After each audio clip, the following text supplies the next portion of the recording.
Hey guys, today I'll show you how you can get a phone number with Amazon Chime. So let's get started.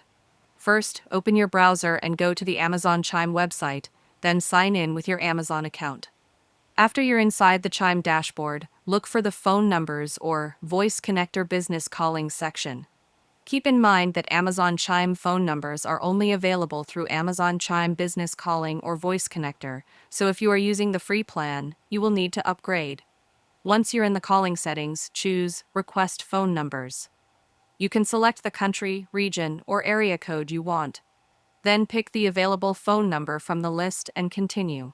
To activate the number, you must set up billing. Amazon will charge according to usage, so make sure your account has a valid payment method.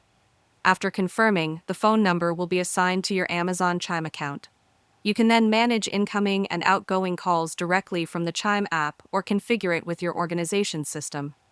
If you're using Chime for business, you can assign the phone number to a specific user or team from the admin console. Once everything is saved, your Amazon Chime phone number is ready to use. And that's it. If you found this video helpful, consider giving it a like and subscribe.